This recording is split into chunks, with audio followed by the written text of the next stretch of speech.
and welcome to this episode of A Language I Love Is, the podcast that's all about languages, linguistics and love. I'm Danny, and this episode, the third of the third series, sees another first for the podcast, its first conlang. But what is that, you may be wondering? Well, a constructed language, or conlang for short, is a language that has been deliberately created by an individual or a group of individuals for some specific purpose. In the case of this episode starring language, that purpose was to feature in the wildly successful 2009 film Avatar. This conlang was the choice of my guest today, Stefan Mir-Mackiewicz, a game and software developer and a language enthusiast who plays a significant role in the community that uses and enjoys this particular conlang.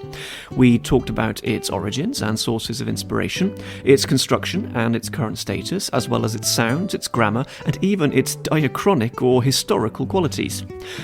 Before we get to that interview with Stefan, I'd just like to thank the show's supporters on Patreon for their continued support. You can become one yourself by heading on over to Patreon and subscribing for some bonus content from behind the scenes.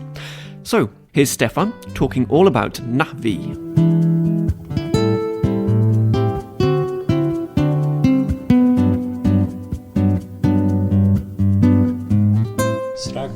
Ngarul do awa le'u anslusam.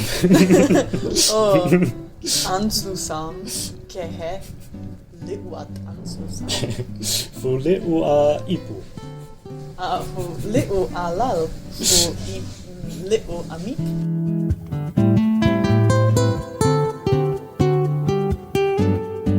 My guest speaking to me across the table today is Stefan Mir-Mackiewicz, who very kindly has volunteered to talk about one language which I'm happy to say I know almost nothing about. So I'm truly coming from a place of ignorance, and I'm very keen to talk about this today. So let's get the main question out of the way. Stefan, what is a language that you love? A language that I love is Na'vi. Okay, now, this is, fair to say, not an old language. This is a language of the 21st century because it is a con language, a constructed language created deliberately for a particular purpose, and the first one that we've had on the show, this is new ground, so that's fantastic for me. Let's start off. I usually like to start off with the history of a language, and this is no different. So let's talk about the history and the origins of Na'vi. You can tell me about the pronunciation, how I should say its name at some point, but let's go right back to the beginning. Why does this language exist? The language exists because of the movie Avatar by James Cameron, and for that movie there's an alien race of blue people who were supposed to have a language that was learnable by humans, and James Cameron went and hired linguists to create a language for the film. It was created back in 2005 and was inspired by Polynesian sounds, and it has some interesting grammatical features. Great, yeah, enough to interest somebody we're still talking about this language all those years later. And the film Avatar came out when? In 2009. So a 4-year development then. So James Cameron presumably had this idea for the whole film early on. And, he came up with it back in the 90s, I think. There was some sort of script for it back in 95 or something. But it's been in development for a long time. Okay, clearly a long time. So at some point in the long production process for this film, the whole film gets the green light, it's going to happen, and he contacts who? Dr. Paul Frommer. I don't remember the name of the school where the university where he is from in California. James Cameron put out a call for someone to create the language, and it ended up with Paul. Mm-hmm. Who was an academic linguist. Yeah. Right? Yeah. I don't remember his title, but I know that he's been studying linguistics and teaching languages. And do you know if this was his first conlang that he created? I know that he's done some other projects, but I think Na'vi was the first conlang project he worked on. Understood. And do you know about the instructions that he had for this language, or the guidelines from James Cameron? Yeah, so James had, I think, about 30 words that he came up with, and he had some ideas for some of the sounds in the language. And then Paul, he came up with, I think, 3 different proposals that James could pick from, one of them being ejectives. I think one of the other ones was like some sort of tonal language thing. And James, he picked the ejectives to use in the language. Could you give us a rough introduction to ejectives? Na'vi has 3 regular plosive consonants, which are just the regular P, T, and K, although they are unaspirated. But then they also have ejective versions of those, which sound like and kind of more forceful versions of those consonants. Understood. I just smacked my lips there as well. It's a little bit of an adjective, yeah. Interesting, okay. And so then he went about creating this language, and you mentioned there Polynesian. Not actually a word I think we've had on this podcast so far. What does that mean? What was he trying to do? Well, I'm not a linguist, but I know that he was inspired by some of the sounds from Polynesian languages. So a large group of languages around the in islands and countries of the Pacific Ocean, understood. And how has this manifested itself? Are we still just talking in terms of the sounds? Or? Yeah, mainly just the phonology. I'm not sure exactly where some of the grammar ideas that he had for the language came from, but I could also talk about those. Well, please do. Well, let's talk about the grammar then, for example. In terms of, say, word building, the way that the words are put together, the morphology, for a technical term, is that Polynesian? I'm not one to speak on that, but I know that they're very, I think it's called agglutinative. You can build up words with a lot of different affixes. For example, you can productively create from a verb, you can make a noun that describes the action of doing that verb, for example. So quite complex words then in terms of their structure. And then putting these words together, the word order of the language, is that like English? No, Na'vi is very flexible when it comes to word order. So there's this case system where we have a bunch of different case endings we put on nouns in order to tell if the subject, the direct object, and so on. As long as they have these case endings, you can pretty much put the words in any order you like within a clause. In that sense, it's very free. And I suppose people listening might be interested in this, or maybe wondering, can we have an example of some Na'vi? Yeah, so probably the most famous line from the movie is I see you, and in Na'vi that is wel ngati kamea, and those 3 words could be put in any order, technically. So it could be kamea wel ngati, or ngati wel kamea, and so on. Any of those orders would work. But if you say weti ngal kamea, that would mean you see me, because I put the T and the L endings on the swap them from each pronoun. And I have a question which relates to this language and to really any conlang with a large community that loves the language and speaks it or uses it, which is in terms of its vocabulary. Firstly, perhaps the simpler question is, how much vocabulary do we have for this language? How many words, roughly? And secondly, if people create new words, do they need approval from the creator of the language itself? Who gives sanction for words in this conlang? Yeah, so I think there are about somewhere between 2,000 and 3,000 words at the moment. And ultimately, it's up to Paul to decide what is an official word in the language. But there are things put in place where the community can submit suggestions for words. And we have a committee of people who decide or filter these suggestions and send them directly to Paul. And then he usually posts on his blog, sometimes monthly, sometimes a bit less, where he often has either some info like answering grammar questions or showing, for example, a new dialect of the language came last year or 2 years ago now, I think. But yeah, often he also posts new words that either he came up with or that the community has suggested. And that is done anonymously as well, so that no one can claim that they own this part of the language, because ultimately it's was made for a movie, and there are people who want to protect the intellectual property and such. Goodness, that seems to me like a very fair principle. Yes, absolutely. That people may be possessive of some things, and you want to keep it fun and light. Well, let's talk about that community then. Safe to say, you belong to this community. How does it exist? I mean, is it primarily online, or are there events in real life?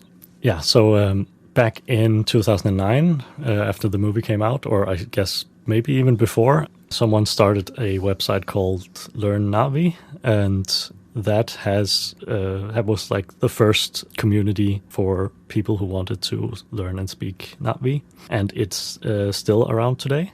And now also on Discord is where people mostly gather. We also have another community called Kelutral, which means home tree in Na'vi. And that is the one that I frequent the most. They're also mainly on Discord. And there's also this German Na'vi Lerngruppe, as it's called, for German speakers who want to learn Na'vi. All three of these communities are mainly focused around Discord, but Learn-Na'vi also has an old school web forum.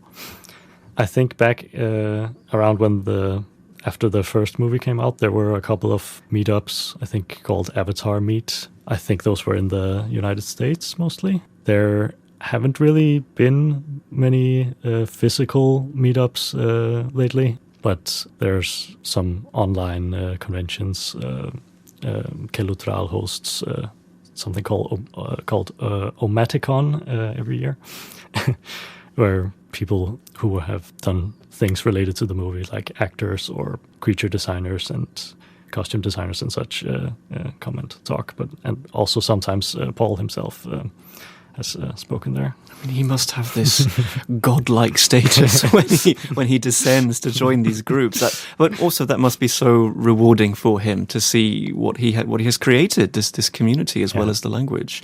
People regularly send emails asking specific questions about the language, and he usually keeps in touch whenever he's not too busy. Understood. Have you met the man himself? I haven't met him, but I have sent one of the emails with word proposals. Mm-hmm. And were you accepted? Well, I'm a member of the committee that forwards the words, so I didn't suggest any of those, and he usually doesn't point out that these will be picked and these won't be picked. So it's just when the words are revealed, then the people who submitted them will know. And with the words that you accept for submission and that you pass on for approval, are these words limited to the to the world of Avatar, or could they be Earth in 2025 words? Yeah, so we have some guidelines, such as we don't want anything that would fall under Cameronian territory, as we call it. So things that James Cameron would have to approve, such as, like, would the Na'vi have a word for this in their culture? Sometimes words get accepted that really are only relevant for Earth use, but he tries to make sure that it would make sense for them to have this word. There's a word for machine, which they don't have any machines, but it's built up of things like built, helping thing, basically. So there are a lot of words that describe human concepts, but through, I guess, the view or their culture. But, I mean, you could have loan words, for example, from, I'm not going to call it English, but the language that the humans speak in the film. Is that allowed? Yeah, so that's mostly just, usually we mark things in the dictionary as like loan words, but all of those examples that are actually in the dictionary as loanwords are usually just because Paul himself at some point has used them. So we have, for example, words for English, German, different like cities like Cologne or Copenhagen, but that's pretty much just because Paul at some point in his blog has written those words through Na'vi phonology, and therefore we've used them. Okay, so he himself uses this language, and Yeah. And the language in universe, this language is not a written language. It doesn't have a written form. Yes. And therefore, in our universe, the written form is Latin-based. Yeah, it's we use Latin characters to write it, and there are some inconsistencies in spelling. Paul has his writing conventions, but technically it's not a written language, so it doesn't really matter how it's written, but we have spelling conventions regardless. Okay. And we, I think, alluded to this at the outset of our conversation. The apostrophe in the name of this language, what is it doing there? It's just a glottal stop. Right, so Na'vi. Yes. Na'vi. And it was remiss of me, this was not in my questions that I was going to put to you, but you mentioned dialects there. What's the situation with that? Yeah. In the first movie, everyone spoke the same variety of Na'vi, which is now known as Forest Na'vi. And for the second movie, which takes place, a lot of it takes place around a reef area, they speak another variety called Reef Na'vi. And we also recently learned that in the next movie there will be at least another dialect, but we don't know anything about it yet. So Paul has written a bit about Reef Na'vi around the time when the second movie came out, where he proposes that there would exist a Proto-Na'vi that Forest and Reef Na'vi have diverged from. We can see that in Reef Na'vi, one of the distinctions that Proto-Na'vi had, which Forest doesn't have anymore, has been kept, which is the distinction between the vowel U and the vowel O. So in Forest Na'vi, if you see the written letter U, it could either be pronounced U or O.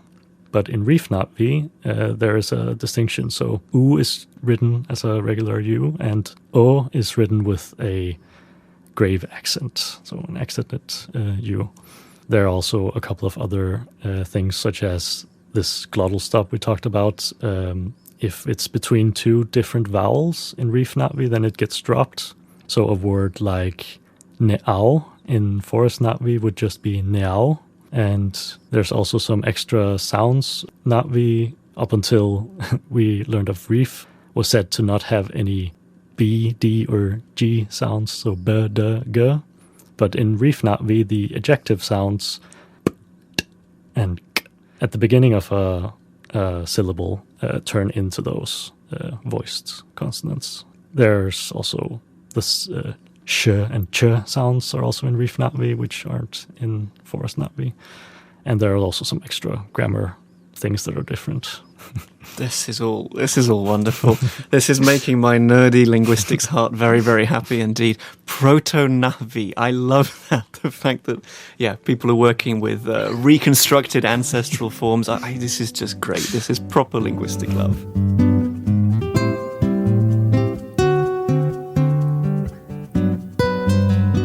I have for you, Stefan, the first of my 3 questions, which I ask all my guests. The first one really is our chance to get to know you a little bit better. What is your relationship to Na'vi? What attracted you to this conlang as opposed to other conlangs? I would say probably just from watching the Avatar for the first time back in, I guess it was at the beginning of 2010 that I heard about the movie.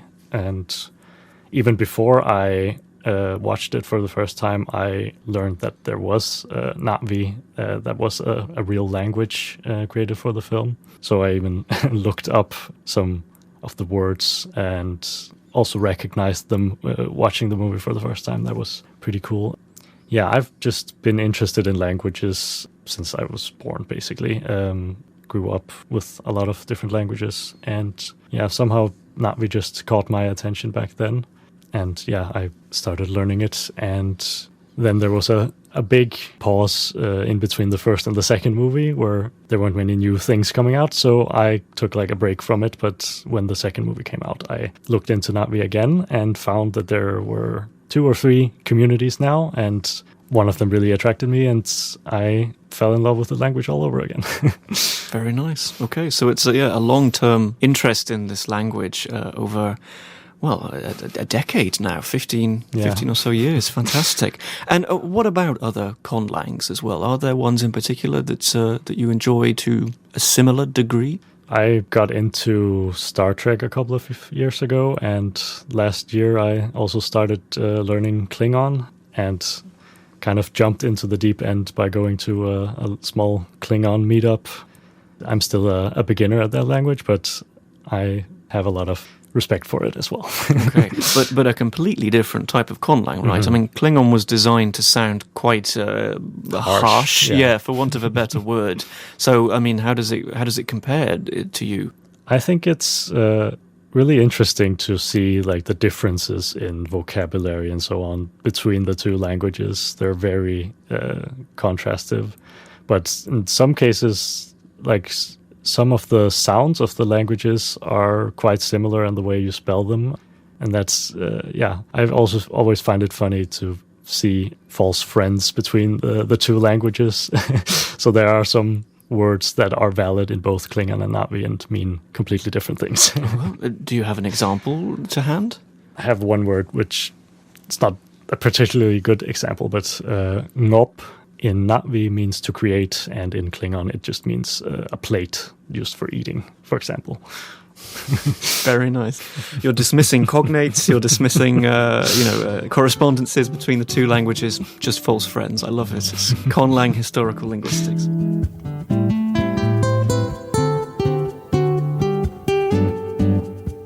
Okay, so I don't know why I'm looking this up. I should know this off the top of my head. I created the format. Now we move on to the second question, which is, again, quite simply, what is something that you love about this language? Could be anything, but just one thing for us. If I had to boil it down to one thing, it would be the word a, which is a particle. And it has, like I spoke about the flexible word order before, and this is also something that's relevant to that.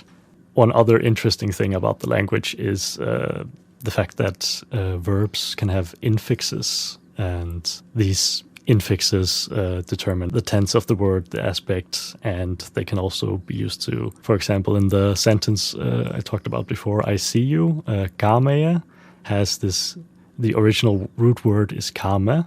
There's this infix a that's inserted into it, which means that the speaker has a positive, feels positively about the sentence.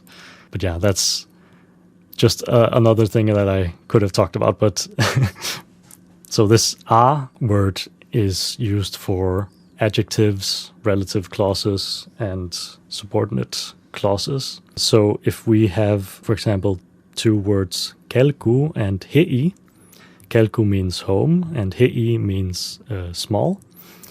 Then if we want to say a small home, we can either say kelku a hei or hei a kelku.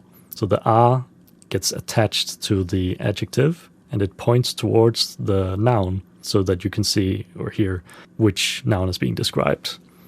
And so this flexible word order makes it so that you can put the adjective on either side as long as the a is pointing towards the noun.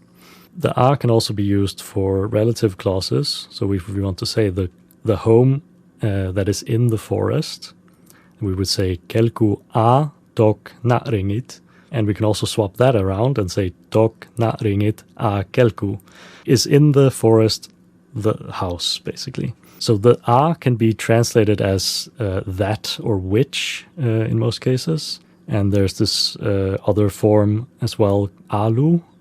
Lu is the copula verb, is, am, are.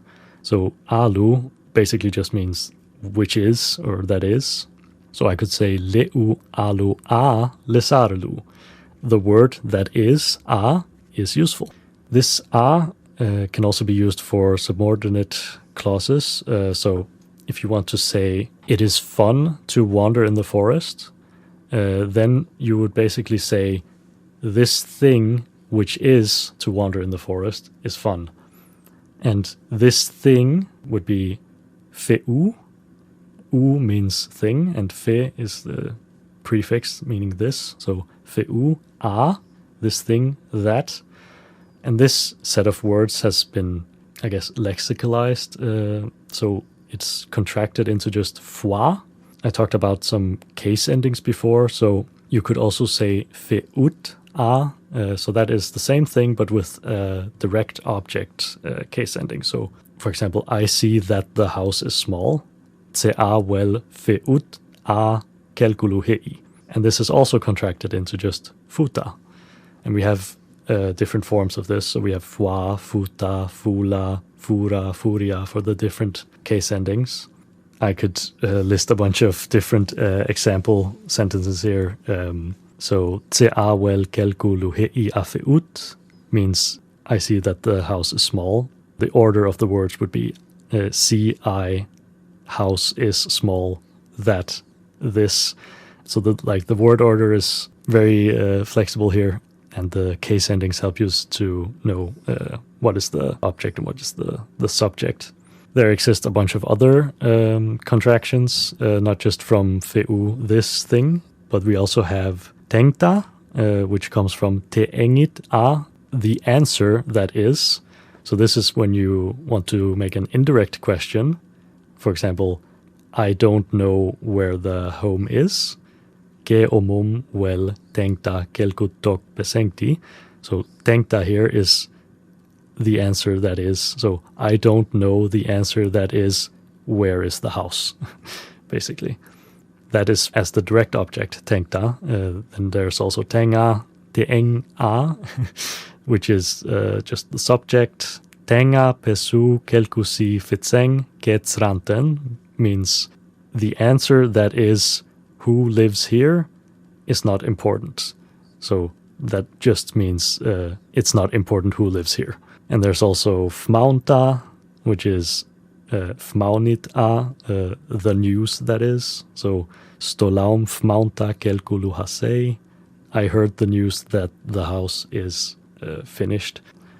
Or you could also just translate that directly as I heard that the house is finished. This is just implied that it is when you're talking about something that has happened and it's news. Then we also have tsonta, which is the duty that is. Poruk olem fkol tsonta mehelkut tola, which means he or she or they was ordered to build 2 houses. And we use this when we use the verb for ordering. Then we use tsonta, so they were basically ordered the duty that is to build 2 houses. And there are a lot of different words that derive from a, kra, kuma, taluna, tsenga, failuta, which is when, or the result that is, or because, or where, or the words that are. So a lot of things are built up by this simple one sound, a, in Na'vi. And you can't really avoid that letter when you're dealing with Na'vi grammar. It's very important.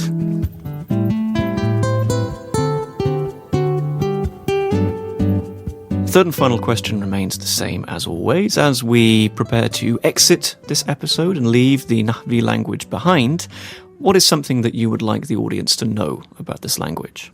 I guess not just about Na'vi, but conlangs in general, is that they are worthy of study just like natural languages. And there are communities of speakers for some of these languages. I mean, even just looking at something like Esperanto has a lot of actual speakers, and people shouldn't disregard conlangs because they're not real, quote-unquote, languages. A lot of people get inspired to study linguistics just because of conlangs. So, yeah, I'd just say Na'vi and other conlangs are real languages worthy of study. Well, that's a very nice message to end on. And if people listening would like to start their own journey into Na'vi, where would you recommend that they begin? I'd say either go to learnna'vi.org or to kelutral.org. Those are great starting points that'll point you in directions of either community or learning materials. I'd also like to shout out a teacher called Tekre, who makes great Na'vi learning videos on YouTube, Tekre. That should help you figure out where to start. Very nice. And as you say, for many people, that may be the start of a huge linguistic adventure, so much more than just one language, but it's the gateway to so much more. Very nice. Stefan, thank you for talking to me today. That was wonderful. My pleasure. Thank you for having me.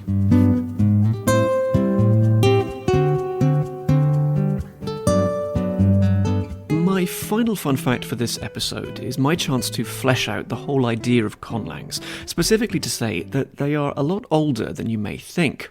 Centuries before Na'vi, Klingon, Dothraki, or even Tolkien's Elvish languages, we can find a very early example of conlanging in 12th century Europe.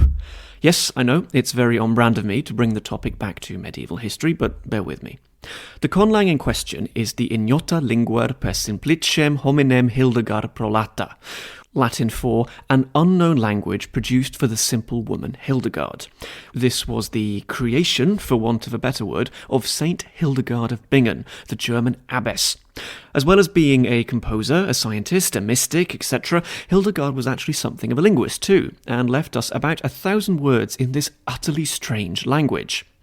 While you can spot some influences from Latin, German, and other natural languages of the time, the ignota lingua looks very different to anything else, and it even came with its own alphabet and letters. It contains words like Zains, meaning boy, Aigons, meaning god, and Vanix, woman. Although Hildegard did provide these Latin translations, she neglected to mention what the language was actually for.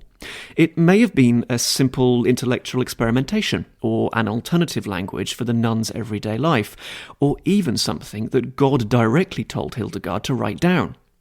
Whatever it was for, it is an incredible early example of linguistic thinking, and I think a forerunner of conlangs today. That's all for this episode of A Language I Love Is. My thanks must go, of course, to my guest today, Stefan, for talking to me, and also to the podcast's first few supporters on Patreon. My thanks also go to you, dear listener, for listening. Until the next time, keep well and keep loving language.